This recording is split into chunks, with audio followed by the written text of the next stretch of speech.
तो इस वीडियो में हम क्या करने वाले हैं, जो 26 दिसंबर को यानी कि कल RWA पे रोजगार विद अंकित ऐप पे जो SSC GD का मैथ का मिनी मॉक टेस्ट आया था, तो उस 20 क्वेश्चन का हम यहाँ पे सोल्यूशन देखने वाले हैं बहुत ही बेहतरीन तरीके से, अपने तरीके से बताऊंगा और शॉर्ट ट्रिक भी वहाँ पे यूज करके दिखाऊंगा आपको।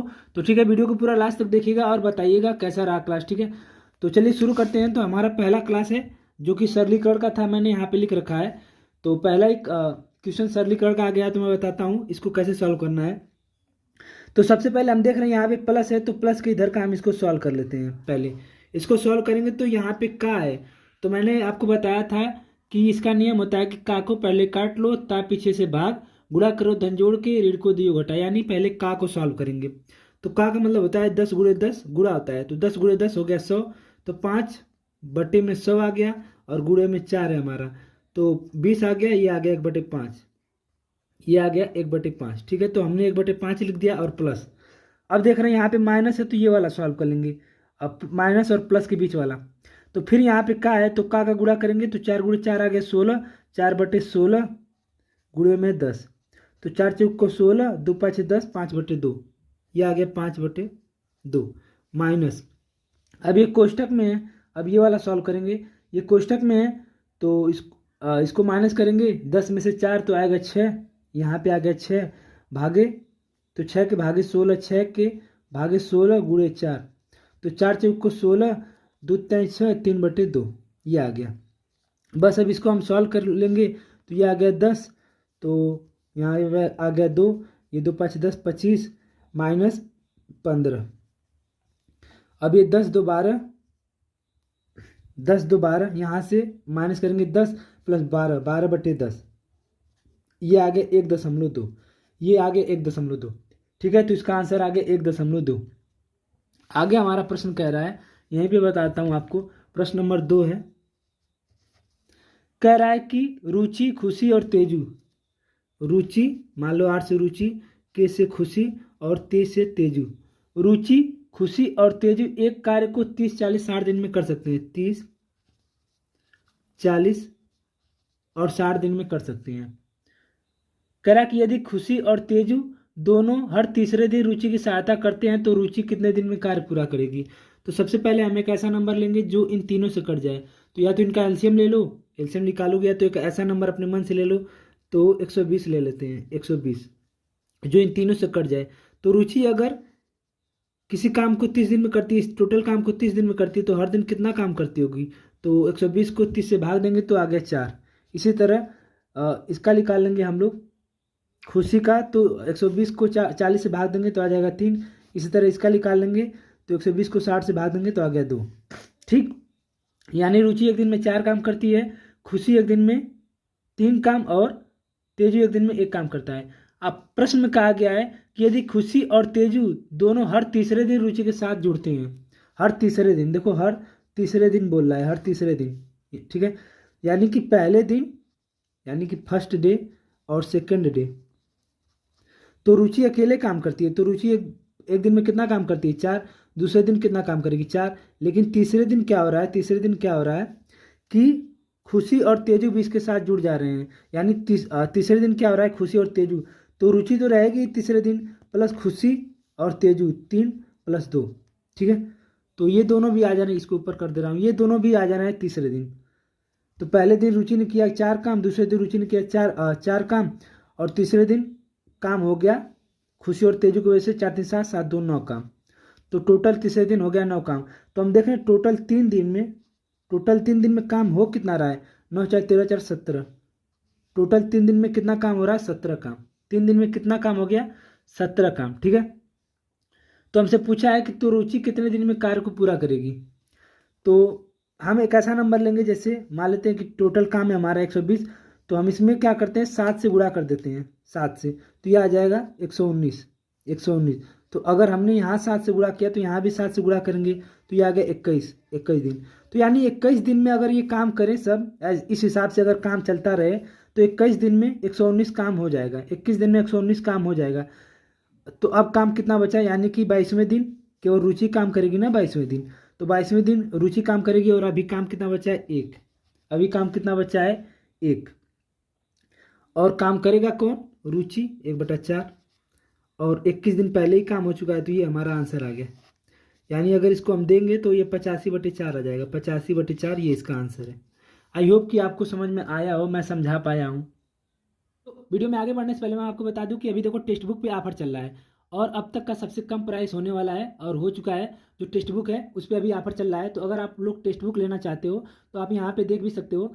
तो आप टेक्स्ट बुक लेने से पहले ये वाला कोड, जब भी लेना टेक्स्ट बुक तो ये वाला कोड आप लोग इस्तेमाल कर लेना। कूपन कोड है TRGT। ये कूपन कोड आप लोग इस्तेमाल करोगे तो आपको कुछ छूट मिलेगा, काफ़ी छूट मिल जाएगी, जिससे आपको आसानी होगी। तो अब तक का सबसे कम प्राइस होने वाला है ये जो इस बार जो ऑफर है, ठीक है। तो अगर अभी तक आपने टेक्स्ट बुक नहीं लिया है तो यही कहूँगा भाई कि अगर आप किसी एग्जाम की, सरकारी एग्जाम की तैयारी कर रहे हो तो मॉक लगाना बहुत ज़रूरी है, और खास करके प्रीवियस ईयर। तो आपको टेक्स्ट बुक पे हर एग्जाम का प्रीवियस ईयर आपको मिल जाएगा, चाहे वो GD हो चाहे वो कोई भी एग्जाम हो। तो हमारा तीसरा प्रश्न है यहाँ पे। प्रश्न है कि 110 मीटर और 85 मीटर लंबाई की दो रेलगाड़ियां समान दिशा में क्रमशः 12 मीटर प्रति सेकंड, 7 मीटर प्रति सेकंड की चाल से चल रही हैं। तेज चाल वाली रेलगाड़ी धीमी चाल वाली रेलगाड़ी को पार करने में कितना समय लेगी? कह रहा है कि दो रेलगाड़ियां हैं। एक रेलगाड़ी है 110 मीटर और दूसरी रेलगाड़ी है 85 मीटर लंबी है। ये दोनों एक ही दिशा में जा रही है, यानी ये भी इधर जा रही है, ये भी इधर जा रही है। कह रहा है कि ये 12 मीटर प्रति सेकंड की स्पीड से जा रही है, ये 7 मीटर प्रति सेकंड की स्पीड से जा रही है, ठीक है। तो हमसे कहा है कि तेज चलने वाली रेलगाड़ी धीमी चाल वाली रेलगाड़ी को पार करने में कितना समय लेगी। तो तेज चलने वाली रेलगाड़ी ये है और धीमी वाली ये है। तो आपको एक चीज़ पता होना चाहिए कि चाल बराबर होता है दूरी बटा समय। दूरी बटा समय। तो हमसे समय पूछा है तो समय बराबर हो जाएगा दूरी बटा चाल, दूरी बटा चाल, ठीक है। तो हम यहाँ पे सॉल्व करते हैं। देखो एक चीज़ हमेशा याद रखना है कि जब दो ट्रेन एक ही दिशा में जाएंगी, तो जो उनका स्पीड है, जो उनकी चाल है वो घट जाएगी, तो चाल हमारा आ जाएगा 12 में से 7 घटाएंगे 12 - 7 आ जाएगा, ठीक है। और क्या है, जो दूरी है, देखो ये ट्रेन जा रही, एक ट्रेन ये है, एक ट्रेन ये है। तो जब ये एक दूसरे को पार करेंगी तो ये इसकी भी दूरी पार करेगी, इसकी भी दूरी पार करेगी, क्योंकि जब ये पार करेगी ऐसे ऐसे जाएगी तो खुद की दूरी और इसकी दूरी पार करेगी, तभी तो एक दूसरे को पार करेगी। जैसे मैं बता रहा हूँ आपको, जैसे मान लो कि ये दो ट्रेन है, एक ट्रेन यहाँ पे, एक ट्रेन यहाँ पे है, एक ट्रेन यहाँ पे। जब ये वाली ट्रेन, ये सफ़ेद वाली ट्रेन जब पार करेगी तो देखो इसकी दूरी पार करेगी, इसकी दूरी पार करने के बाद फिर इतनी दूरी तय करेगी, तब जाके वो पार होगी पूरा। तो खुद की और उसकी दोनों की दूरी तय करती है। तो टोटल दूरी कितना है, तो 110 में 85 जोड़ देंगे तो आ गया 5 9 195, ठीक है। और यहाँ से आ गया 5, तो 5 से भाग दे देंगे तो 5 3 15, 5 सौ 9 45, तो ये आ गया 39 सेकेंड। इसका आंसर आएगा 39 सेकेंड में बड़ी वाली ट्रेन छोटी वाली ट्रेन को पार कर लेगी। आगे हमारा प्रश्न है, प्रश्न नंबर 4 है, यहीं पे बता दे रहा हूँ। कह रहा है कि एक निश्चित आयत की लंबाई और चौड़ाई का अनुपात 3:2 दे रखा है। एक आयत है जिसकी लंबाई का अनुपात 3:2 दे रखा है, 3:2 दे रखा है, ठीक है। कह रहा है कि उसका क्षेत्रफल 150 है, तो इसको x मान लेते हैं, इसको x मान लेते हैं। क्षेत्रफल क्या होता है, लंबाई गुणी चौड़ाई होता है। तो 3 दूना 6, 6x का मान हमें दे रखा है कितना, 6x² का मान दे रखा है 150। तो यहाँ से 6 से काट देंगे तो 6 दूना 12, 6 5 30, तो x बराबर आ गया हमारा 5। यहाँ से x बराबर आ गया हमारा 5। तो परिमाप बताना है, तो परिमाप क्या होता है, 2 कोष्ठ में लंबाई प्लस चौड़ाई। परिमाप जो हमारा होता है 2 कोष्ठ में लंबाई प्लस चौड़ाई। तो 2 लंबाई कितनी है 3x, चौड़ाई कितनी है 2x, तो ये हो गया 5x। x की जगह हम रख देंगे 5, तो आ गया 5 और 25 यानी 50। इसका आंसर आ गया 50, ठीक है। तो 50 इसका सही आंसर है। तो आगे हमारा प्रश्न है, प्रश्न नंबर 5 यहाँ पे बता देता हूँ। प्रश्न नंबर 5 है, कह रहा है कि एक व्यक्ति एक फंड में साधारण ब्याज पर 10,000 जमा करता है। फंड पर ब्याज दर हर वर्ष 4% बढ़ जाती है। यदि धनराशि जमा करने के समय ब्याज दर 8% थी तो 5 वर्ष बाद। कह रहा है कि कोई व्यक्ति किसी फंड में 10,000 जमा करता है, 10,000 जमा करता है, ठीक है। कह रहा है कि वो फंड में, कह रहा है कि जिसमें वो जमा किया है वो हर साल 4% की दर से बढ़ रहा है, हर साल बढ़ रहा है 4% की दर से। कह रहा है कि जब वो धनराशि जब वो ये जमा किया 10,000 तो उस वक्त 8% का ब्याज था, उस वक्त 8% का ब्याज था। तो अगले साल कितना होगा, 8 4 12, 4 क्योंकि 4 बढ़ रहा है। फिर अगले साल कितना होगा 16, फिर अगले साल कितना होगा 20, फिर अगले साल कितना होगा 24। 8 4 12 4 16 20 4 24, क्योंकि 4% हर साल बढ़ रहा है। और टोटल 5 वर्ष के बाद कह रहा है कि टोटल इसने 5 साल के लिए ब्याज दिया, धन दिया था 5 साल के लिए। तो हमसे पूछा है कि टोटल कितना ब्याज हमें मिलेगा, तो इसको जोड़ लीजिए, जोड़ लीजिए। तो 12 × 8 = 20, और 20 × 20 = 40, 40 और 60 = 80, टोटल आ गया 80, टोटल आ गया 80, 80%। तो टोटल हम देख रहे हैं 5 साल का ब्याज लगा 80%, और हमारा जो धन दे रखा है वो दे रखा है 10,000। तो 10,000 का 80% निकालेंगे तो हमारा आंसर आ जाएगा, ये आ गया 8,000। बस ये हमारा आंसर है, हमारा ब्याज आ गया 8,000। ठीक है, तो इसमें तो कुछ नहीं करना था। तो हमारा प्रश्न नंबर 6 है यहाँ पे। प्रश्न नंबर 6 दे रखा है, कह रहा है कि 4 अंकों की वह बड़ी से बड़ी संख्या कौन सी है जिसे 6, 7, 8 जिसे 6, 7, 8 से विभाजित करने पर 4, 5, 6 शेष देता है। 4, 5, 6 शेष देता है। 4, 5, 6 शेष देता है। ठीक है, कह रहा है कि 4 अंकों की वह बड़ी से बड़ी संख्या बतानी है जिसे 6, 7, 8 से विभाजित करने पर 4, 5, 6 शेष देता है। ठीक है, तो हम पहले देख रहे हैं कि शेष और नंबर में कितना अंतर है। यहाँ पे 2 का अंतर है, 2 का अंतर है, 2 का अंतर है, यानी अंतर सब में सेम है। तो हम क्या करेंगे, 4, 7 और 8 का सबसे पहले एलसीएम लेंगे। इनका एलसीएम निकालेंगे तो कितना आएगा एलसीएम। तो एलसीएम निकालेंगे तो 8, 7, 56 × 3 168 आएगा। इनका एलसीएम आएगा 168, इनका एलसीएम आ गया 168। ठीक है, तो आई होप कि ये समझ में आया होगा। अब इसको क्या करेंगे, हम एक ऐसा, हमको क्वेश्चन में कहा है कि 4 अंकों की सबसे बड़ी संख्या, तो 4 अंकों की सबसे बड़ी संख्या क्या होती है, 9,999। अब जो एलसीएम आया है उस 168 को, 68 से इसको हम भाग देंगे, 168 से हम इसको हम भाग देंगे, तो कितना बार जाएगा, तो 5 6 15, तो पहले 5 बार जाएगा। तो 5 8 40 की 0, 5 31 4 34, 5 1 5 8, यह आ गया 9, यह आ गया 5, यह आ गया 9 1। फिर यहाँ पे 9 उतर गया। अब कितना बार जाएगा, अब 9 कम 9 9 5 14, अब 9 बार जाएगा, 9 6 15। ठीक है, तो 9 8 72 के 2 हासिल 7, फिर 9 9 5 45, 9 6 54 7 61, 9 कम 9 9 6 15। ठीक है, ये आ गया। अब यहाँ से आ गया ये 7, यहाँ से आ गया 8, तो हमारा शेष आ गया 8, शेष आ गया 8। तो अब हमें क्या करना है, अभी जो 9,999 दे रखा है, तो जो हमारा शेष आया है, शेष को इससे माइनस करेंगे तो आएगा 2, यह आएगा 1, यह आ गया 9, यह आ गया 9। तो अब ये जो नंबर आया है, ये जो नंबर आया है, अब ये एक वो नंबर है जो 6, 7, 8 से पूरी पूरी कट जाएगी, 6, 7, 8 से पूरा पूरा कट जाएगा।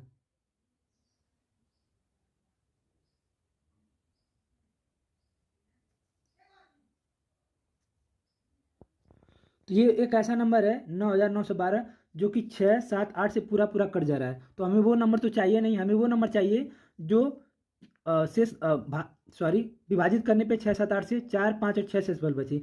तो हमने देखा कि इनको माइनस करने पे 2 आ रहा है, 2 आ रहा है, 2 आ रहा है, तो हम क्या करेंगे, 2 इसमें से भी 2 हम माइनस कर देंगे, इसमें से 2 माइनस कर देंगे, तो 0 1 9 9। तो ये हमारा नंबर हो गया जो हम 6, 7, 8 से भाग देंगे तो 4, 5, 6 शेषफल बचेगा। आप भाग करके भी देख सकते हो। ठीक है, तो बस इसको ऐसे सॉल्व करना होता है, एलसीएम लेना होता है 4 अंकों की सबसे बड़ी नंबर, भाग देंगे तो जो शेष आएगा हमारा उसको इसमें से माइनस करेंगे, और जो अंतर है उसको माइनस कर देंगे। ठीक है, तो इसको ऐसे ही सॉल्व करना है। आगे प्रश्न है प्रश्न नंबर 7। प्रश्न नंबर 7 कह रहा है कि एक बेईमान दुकानदार बाजरे को 20 रुपये प्रति केजी के भाव पर बेचता है जिसने उसे 16 रुपये प्रति केजी के भाव से खरीदा था। कह रहा है कि एक दुकानदार है, एक दुकानदार है, यहाँ पे ग्राहक है। कह रहा है कि दुकानदार कोई वस्तु है जिसे उसने 16 रुपये में खरीदा था और ग्राहक को 20 रुपये में बेच रहा है। कह रहा है कि कोई वस्तु है जिसे उसने 16 रुपये में खरीदा था और ग्राहक को 20 रुपये में बेच रहा है। कह रहा है कि लेकिन वो 1,000 ग्राम के बदले 800 ग्राम दे रहा है, लेकिन वो 1,000 ग्राम के बदले 800 ग्राम दे रहा है। मतलब ग्राहक को कह रहा है कि मैं तुम्हें 1,000 दे रहा हूँ, लेकिन वास्तव में वो ग्राहक को दे कितना रहा है, 800। मतलब उसके नज़र में वो 1,000 दे रहा है ग्राहक की नज़र में, लेकिन वास्तव में वो 800 ही दे रहा है, अपने पास से वो 800 ही दे रहा है, और ग्राहक को बोल रहा है कि मैंने तुम्हें 1,000 दिया। तो पूछा है कि उसका वास्तविक लाभ। तो बस इसको काट पीट के सीधा सीधा गुणा कर देंगे, तो 0 से 0 कट गया, 2 0 0 कट गया, 4 चौक को 16, 4 5 20, और 2 चौक को 8, 2 5 10, तो ये आ गया 16, ये आ गया 25। तो हम देख रहे हैं पहले हमारा जो पैसा था वो 25 अब हो गया है, सॉरी पहले था हमारा 16 अब हो गया है 25। तो कितने की बढ़ोतरी हो रही है, 9 की, कितने पे, 16 की। परसेंटेज के लिए 100 से गुणा कर देंगे, परसेंटेज के लिए 100 से गुणा कर देंगे, तो ये आ गया 900 बटे 16, तो 16 5 80, बच गया 10, 2 16 6 96, बच गया 4, 16 2 9 32, 56.2 ये आएगा, 56, ये आएगा 56.2%। तो ये इसका आंसर है। ठीक है, आगे हमारा प्रश्न दे रखा है, प्रश्न नंबर 8 यहाँ पे है। प्रश्न नंबर 8 क्या कह रहा है? कह रहा है कि एक आदमी 48 किलोमीटर दूर एक स्थान पर नाव चलाकर जाता है और 14 घंटे में वापस आ जाता है। वह पाता है कि वह धारा के साथ 4 किलोमीटर की दूरी तय कर सकता है, जबकि उसी समय में धारा के विपरीत वह 3 किलोमीटर की दूरी तय कर सकता है। तो ऊपर वाली लाइन से हमारा कोई रिश्ता नहीं, हम नीचे वाले से ही अपना सॉल्व कर लेंगे। कह रहा है कि 4 किलोमीटर, कह रहा है कि वह धारा के साथ 4 किलोमीटर की दूरी, 4 किलोमीटर की दूरी धारा के साथ यानी x प्लस वाई, तो x हमारे यहाँ पे नाव है, ये धारा है, x प्लस वाई की दूरी तय कर सकता है, जबकि उसी समय में, यानी समय हमारा बराबर दे रखा है, उसी समय में 3 किलोमीटर की दूरी धारा के विपरीत, तो x माइनस वाई। आपको पता है, यहाँ पे बता दूं कि चाल बराबर क्या होता है, दूरी बटा समय। तो दूरी बटा चाल, तो यहाँ पे हमारा समय, इसका समय और इसका समय हमें बराबर दे रखा है, ठीक है। तो बस इसे हमें सॉल्व करना है। देखो प्रश्न में कह रहा है कि धारा की दिशा में 4 किलोमीटर की दूरी तय करने में और धारा की विपरीत दिशा में 3 किलोमीटर की दूरी तय करने में समय बराबर दे रखा है। तो यहाँ से हम सॉल्व करके एक्स वाई का अनुपात निकाल लेते हैं। तो यहाँ से आ गया 4x माइनस 4y, यहाँ से आ गया 3x प्लस 3y। 3x इधर आएगा तो 4x में से माइनस हो जाएगा तो बचेगा x, ये 4 उधर जाएगा तो प्लस होके हो जाएगा 7y, ठीक है। तो x और y का अनुपात आ गया 7:1। तो ये देखो धारा की चाल है और ये हो गया नाव की चाल। तो हमसे पूछा है कि धारा की चाल, तो धारा की चाल आ गई 1, तो ये इसका आंसर है, धारा की चाल आ गई 1। अगर आप इसको सिद्ध करना चाहते हो, देखना चाहते हो कि आपका आंसर सही है कि नहीं, तो ऊपर देखो जो दे रखा है 48 किलोमीटर की दूरी, करा कि 48 किलोमीटर की दूरी जाने और आने में उसे 14 घंटे लगते हैं, उसे 14 घंटे लगते हैं। तो देखो जब जाएगा तो जुड़ जाएगा, 7 1 8, 8 से 48 आएगा, 8 से भाग देंगे तो 6 आएगा, और जब आएगा तो माइनस 7 में से 1 माइनस करेंगे, 6 6 8 48, तो 8 प्लस 14 आ गया, 8 6 14, ठीक है। तो इससे भी हमारा सिद्ध हो जा रहा है, तो धारा की चाल होगी 1, ठीक है। तो इसका आंसर 1 है। प्रश्न नंबर 9 है हमारा, प्रश्न नंबर 9 कह रहा है कि मान लीजिए कि x सबसे बड़ी संख्या है जो 6475, 4984 और 4132 को विभाजित करने पर प्रत्येक बार शेषफल, समान शेषफल प्राप्त होता है। तो x के अंकों का योग। कह रहा है कि मान लीजिए कि x सबसे बड़ी संख्या है जो 6475, 4984, 4984 और 4132, 4132, 4132 को कह रहा है कि x वो नंबर है, x कोई नंबर है जो इन तीनों को विभाजित करने पर समान शेषफल देता है। तो x के अंकों का योग बताना है। तो ये देखो कुछ नहीं है, ये मसा का सवाल है, एचसीएफ का सवाल है, तो हमें यहाँ पे मसा निकालना होगा। तो हम मसा निकालने के लिए क्या होता है, जब बड़ा नंबर दे दे तो इनके बीच का अंतर लेते हैं, तो इनके बीच का अंतर लेंगे, तो इसमें से इसको माइनस करेंगे तो आएगा 1, 1 आ गया, और ये आ गया 9, और ये आ गया 4, ये आ गया 1, ये आ गया 9 1 4 1 1, ठीक है। तो ये आ गया हमारे यहाँ पे। अब इसको माइनस करेंगे, इसको इसमें से माइनस करेंगे तो आ गया 2, ये आ गया 5, ये आ गया 8, ठीक है। तो ये हमारा आ गया माइनस करने के बाद। तो अब चाहे यहाँ से एलसीएम निकाल सकते हो, लेकिन इसका एक और तरीका मैं बताऊं कि यहाँ पे मत रुकना, आप क्या करना, ऐसे एलसीएम नहीं आएगा, एक बार और इसका निकाल लेना, एक बार और इसका निकाल लेना ताकि आपको आसानी हो जाए। तो इसमें से इसको माइनस करेंगे तो आएगा 9, और यहाँ से निकालेंगे तो ये आएगा 3, ये आ गया 6, ये आ गया 36 9, ठीक है। तो अब हम कैसे पता करें कि हमारा एचसीएफ क्या है। तो ये जो 36 9 दे रखा है, सबसे पहले देखेंगे कि हमें इसको और तोड़ना है, तो हम किससे भाग करें, तो हम देखेंगे 3 से कट रहा है, 3 से कट रहा है, तो 3 दूना 6, 3 एकम 3, 3 3 9, 213 आ गया। तो हमने एक बार इसे 3 से काटा, 3 दूना 6, 3 एकम 3, 3 3 9, अब हम देख रहे हैं 213 आ गया। तो हम देखेंगे क्या ये अभी भी कट रहा है, किसी दो नंबर का हमें फैक्टरी से बनाना होगा, दो नंबर का। तो हम देख रहे हैं 3 से कट रहा है, 3 7 21 और 3 एकम 3, तो हम देख रहे हैं 3 और 71 का ये मल्टीपल है, लास्ट में दो नंबर का ये मल्टीपल है, तो यही हमारा एचसीएफ हो जाएगा, यही हमारा एचसीएफ हो जाएगा, ठीक है। तो यही हमारा एचसीएफ हो जाएगा, यानी 213 ही हमारा एचसीएफ हो जाएगा, क्योंकि 3 गुणे 71 का गुणा होता है 3 एकम 3, 3 7 21, तो वो एचसीएफ हमारा आ गया, यहाँ पे एचसीएफ हमारा आ गया 213।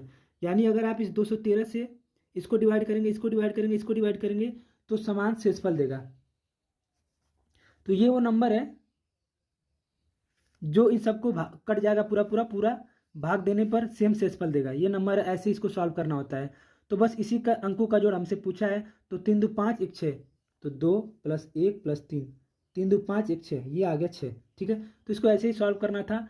आई होप कि आपको मैं बता पाया हूँ। आगे हमारा सवाल है प्रश्न नंबर 10।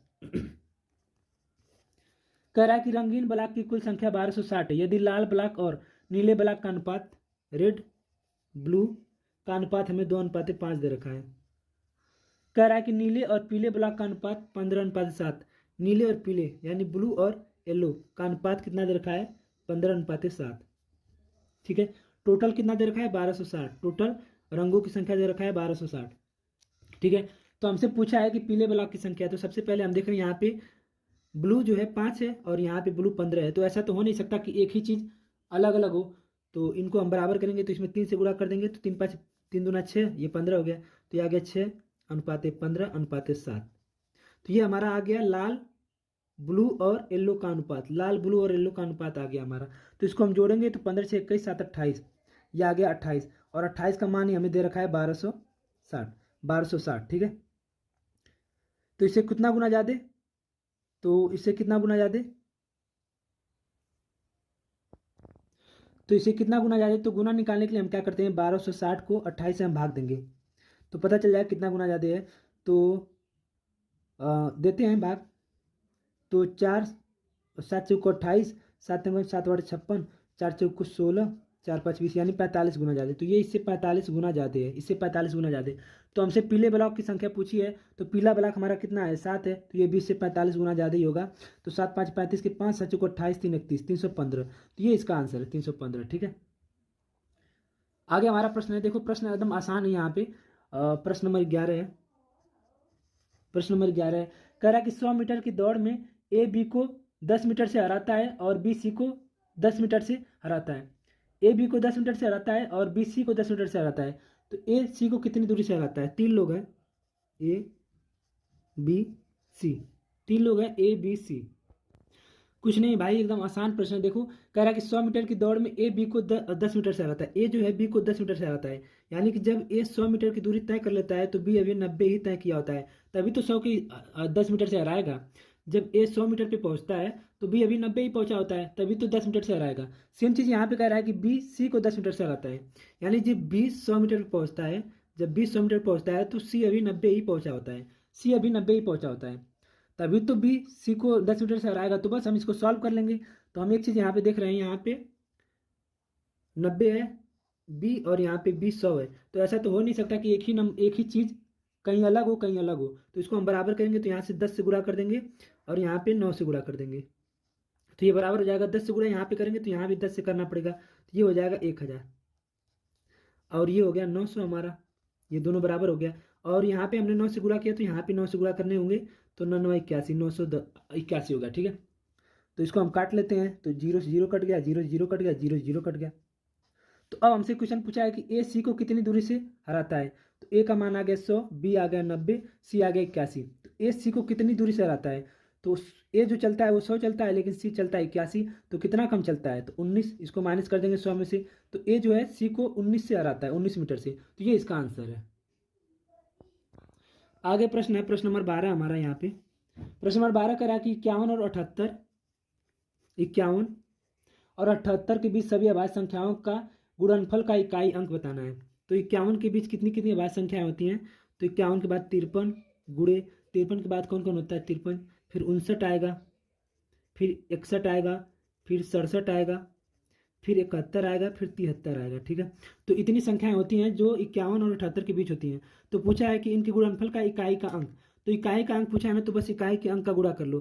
तो 3 एकम 3, 3 आ गया, 3 7 21, लास्ट में 1 आ गया, तो 1 एकम 1, 1 9 एकम 9, 9 आ गया, तो 9 3 27, लास्ट में 27 यानी 7 आ गया। तो इसका सही आंसर है 7। ठीक है, कुछ नहीं करना था, बस यही करना था। आगे प्रश्न है प्रश्न नंबर 13 यहाँ पे दे रखा है।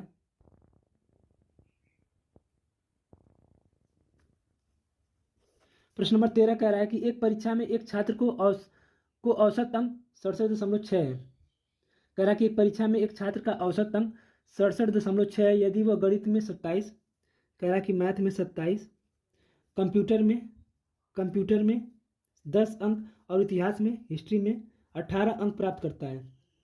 कह रहा है कि मैथ में 27 अंक और कंप्यूटर में 10 अंक और हिस्ट्री में 18 अंक अधिक प्राप्त करता है और अन्य विषयों में समान अंक रखता है तो उसका औसत 72.6 हो जाता है। परीक्षा में कितने पेपर थे? तो सबसे पहले इसको जोड़ लेते हैं। तो 8 8 7 15 के 5, 2 2 4 1 5, 55 आ गया।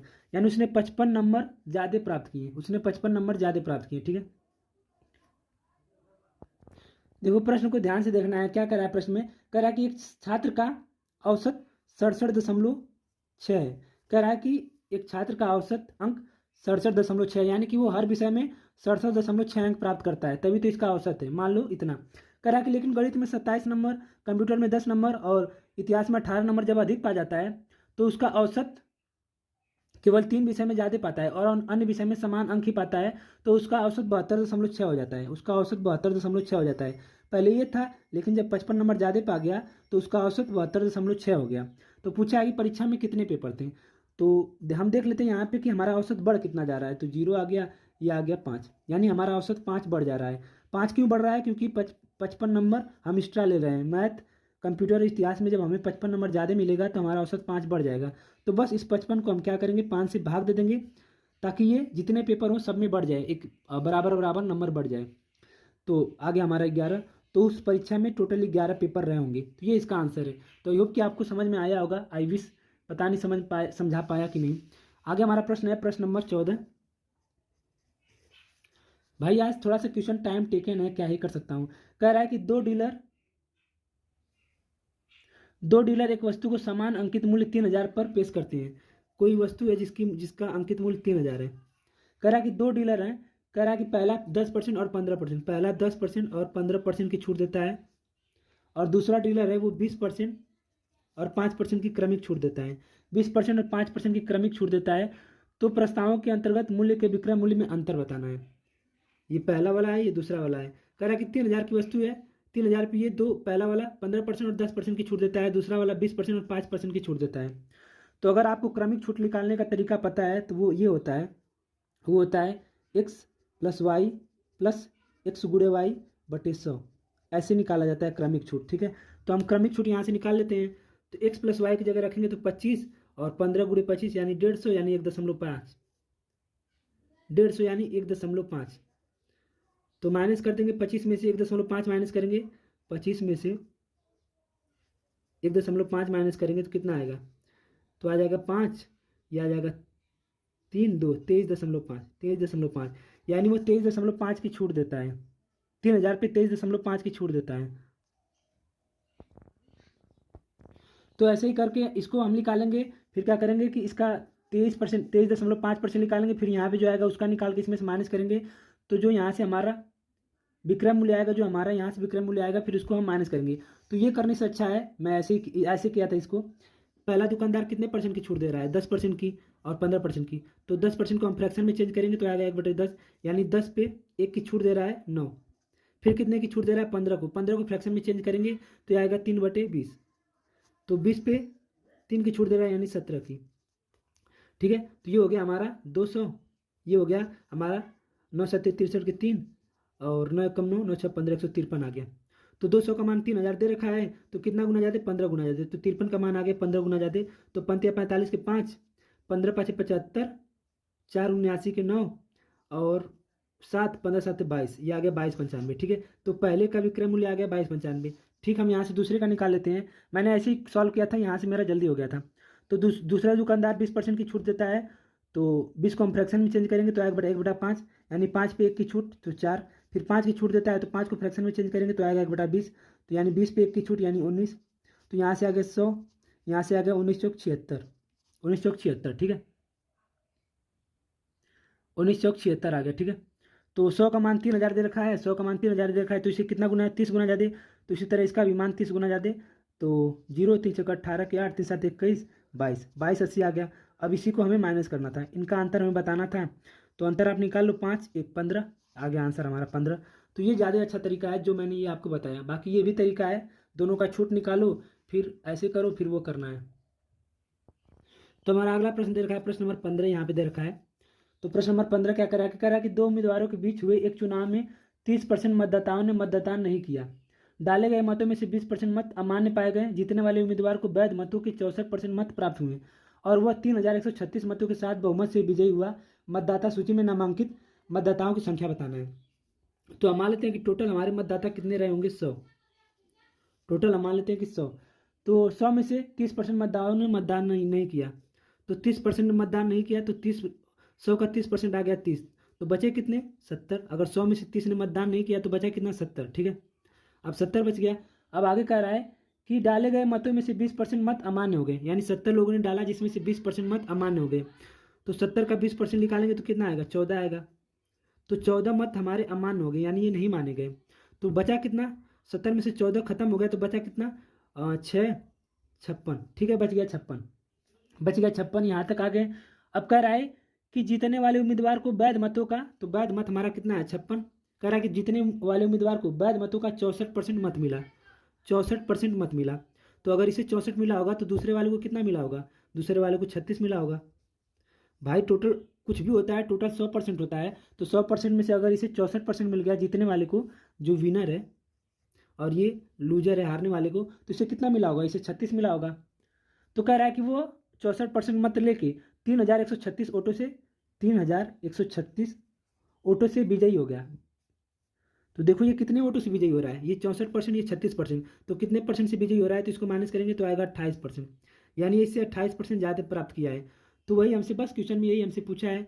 तो 56 का जो वैध वोट है, तो वैध वोट का 28% कितना दे रखा है, इतना दे रखा है 3136। कह रहा है कि 64% मत प्राप्त किया और टोटल 3136 वोटों से बहुमत से जीत गया। तो जो टोटल वैध वोट है 56, तो ये जीत रहा है 28% बहुमत से। तो 56 का 28% निकालेंगे तो ये इसके बराबर हो जाएगा। ठीक है, तो हम यहाँ से एक इसको सॉल्व करते हैं। तो 7 चौको 28, ये आ गया 7 चौको 28, 7 चौको 28, 7 8 56। ठीक है, ये आ गया हमारा, इसको हमने भाग दिया तो ये आ गया। अब 4 से काट देंगे तो 4 एकम 4, 4 एकम 4, 4 दूनी 8, तो 56 की वैल्यू अभी आ गई हमारी 112। तो 56 से अगर हम काटेंगे तो ये 2 बार जाएगा, तो 1 की वैल्यू आ गई 2, 1 की वैल्यू आ गई 2, 1% की वैल्यू आ गई 2। ठीक है, यहाँ हमारा 1% की वैल्यू आ गई 2, तो हम 1 की वैल्यू निकाल लेंगे तो परसेंटेज है तो हाँ उधर चला जाएगा तो 200 आ जाएगा। ठीक है, तो 1 की वैल्यू आ गई हमारा 200 पॉइंट, 1 पॉइंट की वैल्यू आ गई 200। तो टोटल हमसे क्या पूछा है, तो टोटल हमसे पूछा है कि नामांकित मतदाताओं की संख्या। तो नामांकित मतदाताएं कितनी है, 100। तो 100 से इसमें गुणा करेंगे तो यहाँ भी 100 से गुणा कर देंगे, तो 100 की वैल्यू आ जाएगी हमारा 20,000, 20,000। तो ये इसका आंसर है। ठीक है, तो आई होप कि आपको मैं समझा पाया हूँ भाई, मुझे नहीं आइडिया कि आपको समझा पाया कि नहीं। ठीक है, तो आगे हमारा प्रश्न दे रखा है, मैं यहाँ पे बताता हूँ। प्रश्न नंबर 16 है, जल्दी जल्दी, टाइम बहुत लग रहा है भाई आज। कह रहा है कि 15 पुरुष और 15 महिलाएं एक कार्य को 9.6 दिन में पूरा कर सकते हैं। 15 पुरुष यानी कि 15 मेल प्लस 25 महिलाएं यानी कि 15 वुमेन एक काम को 9.6 दिन में कर सकते हैं, 9.6 दिन में पूरा कर सकते हैं। यदि 16 महिलाएं उसी कार्य को 27 दिन में करती हैं तो काम सेम है, तो बराबर हो जाएगा 16 महिलाएं यानी 16 वुमेन उसी काम को 27 दिन में करती हैं। ठीक है, तो हम सबसे पहले यहाँ से वुमेन और मैन का रेशियो निकाल लेते हैं। ठीक है, कह रहा है कि ज्ञात करें कि 16 पुरुष उसी कार्य को कितने दिन में पूरा करेंगे। तो सबसे पहले हम देख रहे हैं, यहाँ से दशमलव हटाएंगे तो यहाँ पे 0 लग जाएगा। तो ये 3 से कट रहा है, 3 3 9, 3 दूना 6, ये 3 9 27, ये आ गया 90, ये 16 दूना 32, ये 45। तो यहाँ से आ गया 15 मैन प्लस 25 वुमेन बराबर 45 वुमेन। तो इस वुमेन को उधर लेके जाएंगे तो ये हो जाएगा 20, यानी 15 मैन बराबर 20 वुमेन, क्योंकि इसमें से माइनस हो जाएगा। तो मैन अपान वुमेन, वुमेन इधर आ गया, अब ये 15 उधर चला जाएगा तो 20/15। ठीक है, तो 5 चौको 20, 5 3 15। तो ये रेशियो आ गया वुमेन और मैन का, यानी एक आदमी एक दिन में 4 काम करता है, एक महिला एक दिन में 3 काम करती है। तो ये रेशियो आ गया। तो हम चाहे इसमें रख दें चाहे इसमें रख दें, यहाँ से हम टोटल काम निकाल लेते हैं। तो कुल काम हम निकाल लेते हैं, कुल काम। तो 16 वुमेन गुणे 27, तो वुमेन की जगह हम क्या रखेंगे, 3। तो एक वुमेन एक दिन में 3 काम करती है, तो 16 गुणे 3, और ये 27 दिन काम करती है, तो टोटल काम हमारा आ गया। ठीक है, तो पूछा है कि ज्ञात करें कि उसी कार्य को 16 पुरुष कितने दिन में करेंगे। ये जो कार्य हमारा, ये जो कार्य है, इसी कार्य को 16 पुरुष यानी 16 मैन कितने दिन में करेंगे। तो एक मैन एक दिन में कितना काम करता है, 16 आदमी एक दिन में मैन काम करता है 4, बस 16/4। तो 16 से 16 कट गया और 81/4, ये इसका आंसर है। अब इसको भाग देंगे आप तो 4 दूना 8, 0.25, 20.25, ये इसका आंसर, सॉरी 20.25, ये इसका आंसर है। आप लोग देख लेना, इसको मैंने ऐसे ही सॉल्व करा था, ऐसे ही सॉल्व होगा ये। आगे प्रश्न है, प्रश्न नंबर 17 है। माफ करना यार, थोड़ा सा ज़्यादा टाइम लग रहा है यार, आज थोड़ा सा क्वेश्चन भी ऐसे ऐसे हैं कि समझाना पड़ जा रहा है, बाकी और कोई बात नहीं है। कह रहा है कि ए और बी ने एक व्यवसाय में 7 और 5 के अनुपात में धननिवेश किया। ए है और बी है, उन्होंने 7 और 5 के अनुपात में किसी व्यवसाय में धन निवेश किया। यदि कुल लाभ का 15% दान के लिए चला जाता है, कुल लाभ का 15%, कुल लाभ का 15% दान के लिए चला जाता है और लाभ में एक का हिस्सा इतना ज़्यादा रखा है। तो आपको पता है, एक चीज़ पता होना चाहिए, मैं यहाँ पे कोने में बता देता हूँ कि लाभ बराबर क्या होता है। लाभ बराबर इन्वेस्टमेंट गुणे टाइम, इन्वेस्टमेंट गुणे टाइम। तो जो हमने इन्वेस्ट किया है वही लाभ होता है। तो यही हमारा 7 और 5, यही इनका लाभ का अनुपात भी हो जाएगा, ठीक है। तो ए का लाभ 7 है और बी का अनुपात लाभ 5 है, ये इनका अनुपात हो जाएगा। जो हम इन्वेस्टमेंट करते हैं वही हमारा लाभ का अनुपात हो जाता है। कह रहा है कि ए का हिस्सा 5,950 है। ए का हिस्सा कितना दे रखा है, 5,950, 5,950 दे रखा है। तो इससे कितना गुना जाते, तो 7 8 56, 7 5 35, तो इससे 85 गुना ज़्यादा, इससे 85 गुना ज़्यादा। तो दोनों का हम निकाल लेंगे, तो दोनों का इस हिसाब से हम देख रहे हैं दोनों का कितना लाभ है। तो 7 5 12, तो 12 में 85 का गुणा कर देंगे तो दोनों का हमारा लाभ निकल के आ जाएगा। तो 12 5 60 की 0 आ गया 6, 12 8 96, 96 में 6 जोड़ेंगे तो आएगा 10, ये आ गया 10। तो ये 850 गुना ज़्यादा है, सॉरी 850 गुना ज़्यादा है। तो ये आ गया 10,200। तो ए और बी का टोटल लाभ आ गया 10,200। लेकिन क्वेश्चन में कह रहा है कि यदि कुल लाभ का 15% दान दे देता है, कुल लाभ का 15% दान दे देता है, तो ये अभी हमारा टोटल लाभ नहीं आया है। इसमें तो 15% हमने जोड़ा ही नहीं है, 15% तो पहले ही दान दे देता है, उसके बाद में इनको बांटा गया है। तो कह रहा है कि यदि कुल लाभ का 15% दान दे देता है, तो हम 15% को फ्रैक्शन में चेंज करेंगे। तो 15/100, 5 3 15, 5 2 10, 20 आ गया। यानी पहले अगर लाभ हमारा रहा होगा 20, तो 20 में से हमने दे दिया दान 3, तो बच गया कितना, 17। देखो ध्यान से देखो भाई, अगर हम मान लेते कि हमारा लाभ रहा होगा पहले 20, तो 20 में से हमने 3 तो दान में दे दिया, तो बचा कितना, 17। तो इसी 17 का मान ये दे रखा है, इसी 17 का मान दे रखा है, इसी 17 का मान दे रखा है। इस 17 का मान हमें दे रखा है 102 200। तो कि इससे कितना गुना ज़्यादा, तो 17 6 को 2, 17 से भाग देंगे तो 600 गुना ज़्यादा, तो इससे 600 गुना ज़्यादा, ठीक है। तो हमारा टोटल लाभ कितना होगा, तो टोटल लाभ 20 नहीं होगा, ये भी 600 गुना ज़्यादा, 6 दूना 12, 12,000 होगा। ये आंसर है। इसको ऐसे ही सॉल्व किया था। आपको लग रहा है टाइम बहुत ज़्यादा लग रहा है, लेकिन भाई आसान चीज़ें हैं, ठीक है। आगे हमारा प्रश्न दे रखा है, प्रश्न क्या है, प्रश्न नंबर 18 है। कह रहा है कि एक बेलनाकार स्तंभ का वक्र पृष्ठीय क्षेत्रफल और आयतन क्रमशः 132 वर्ग मीटर और 528 घन मीटर है। स्तंभ की ऊंचाई बताना है। कह रहा है कि बेलनाकार है, उसका आयतन दे रखा है। बेलनाकार का आयतन का सूत्र होता है πr² × h। इसका मान दे रखा है 528, इसका मान 528 दे रखा है। और इसका वक्र पृष्ठीय क्षेत्रफल दे रखा है, तो इसका वक्र पृष्ठीय क्षेत्रफल होता है 2πrh, ये होता है 2πrh। इसका मान 132 दे रखा है, इसका मान 132 दे रखा है। तो देखो ये बेलन का आयतन 528 दे रखा है, इसका सूत्र होता है πr² × h, इसका मान 528। और वक्र पृष्ठीय क्षेत्रफल जिसका सूत्र होता है 2πrh, मान 132 दे रखा है। तो हमसे ऊंचाई पूछा है, तो हम क्या करते हैं, इसको भाग दे देते हैं, इसको भाग दे देते हैं। तो भाग देंगे तो पाई से पाई कट गया, आर से एक आर कट गया, एच से एच कट गया, और 2 से ये कट गया, 2 6 12, 2 6 12, ठीक है। अब ये काट देंगे, हम इसको काटेंगे तो 11 6 66, 11 चौक 44, 11 8 60, 8 6 8 48, यानी आर का मान आ गया हमारा यहाँ से 8, आर का मान हमारा आ गया 8। अब हमको पता है कि 2πrh बराबर हमें 132 दे रखा है।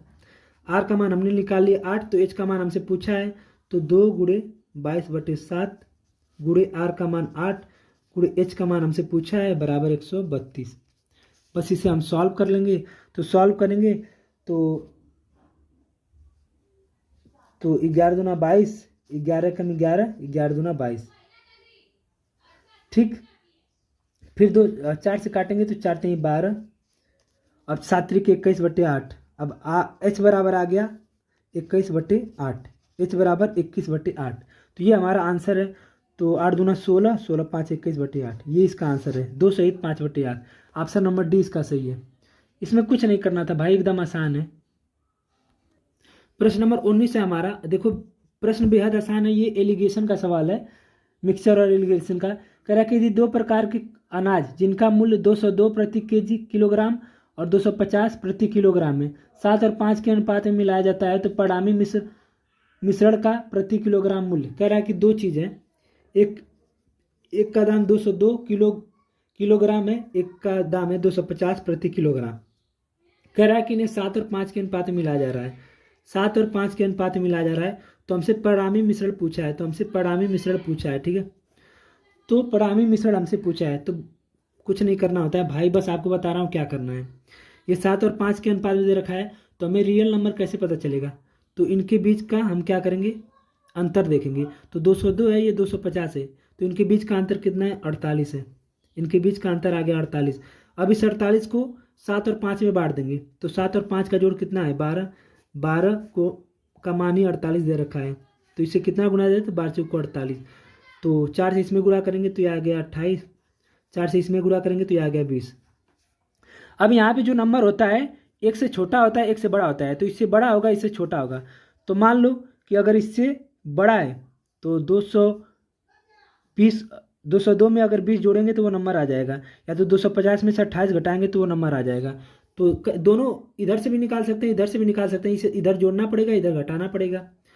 तो 202 में अगर 20 जोड़ेंगे तो आ जाएगा 222, या तो 250 में से 28 घटा लो तो आ जाएगा 222। तो इसका आंसर आ गया 222।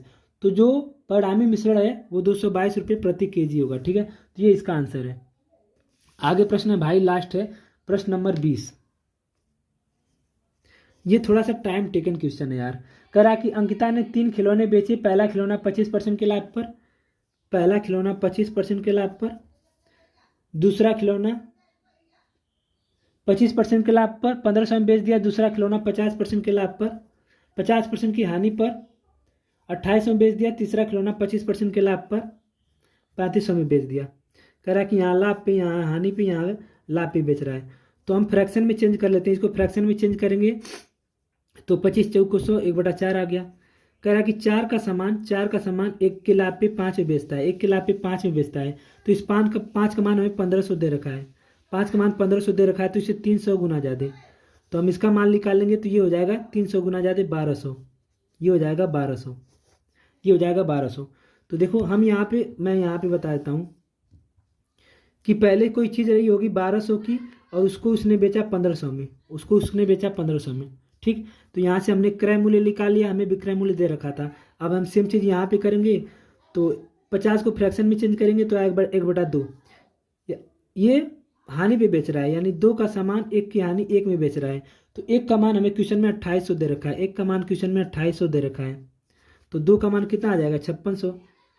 2800 दे रखा है, इसका मान आ गया 5600, यानी 5600 की वस्तु 50% की हानि 2800 में बेचा था, ठीक है। आगे हम यहाँ से निकाल लेते हैं 25% फ्रैक्शन में, इसको फ्रैक्शन में चेंज करेंगे तो आएगा 1/4, यानी 4 की वस्तु 1 के लाभ पे 5 में बेचा था। तो इसी का मान हमें क्वेश्चन में 3500 दे रखा है, कह रहा कि 3500 में बेचा था। तो इसे कितना गुना ज़्यादा? तो इसे 700 गुना ज़्यादा, इसे 700 गुना ज़्यादा। तो इसका भी मान आ जाएगा 7×4 = 28, 700 गुना ज़्यादा 2800, यानी तीसरी जो वस्तु थी वो 2800 की थी, लेकिन उसे बेचा था 3500 में। तो हमने अपना सब कुछ यहाँ से निकाल लिया। देखो ये CP है, ये SP है, तो हमने सब कुछ यहाँ से अपना निकाल लिया। क्वेश्चन में कह रहा है कि देखो कहा था कि अंकिता ने 3 खिलौने बेचे थे, एक 25% की हानि में 1500 में, तो वस्तु 1200 की थी जिसे हमने 25% लाभ पे 1500 में बेचा था। दूसरे को 50% की हानि पर 5600 की वस्तु 2800 में बेच दिया था। तीसरे को 25% के लाभ पे 2800 की वस्तु 3500 में बेच दिया था। तो हम इन तीनों को जोड़ते हैं तो यहाँ से 0 0 8 2 10 2 12 के 2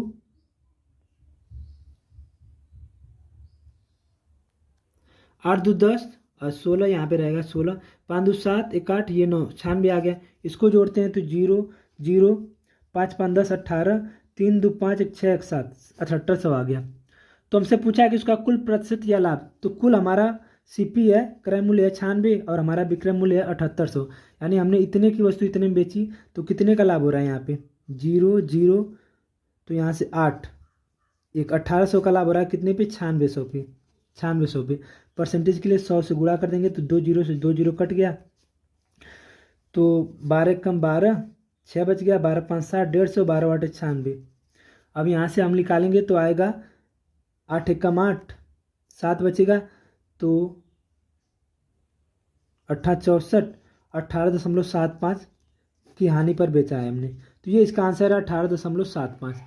तो भाई फाइनली हमारा वीडियो ख़त्म हो गया। तो बताइएगा कमेंट करके कैसा रहा, ठीक है। तो सभी को जय हिंद।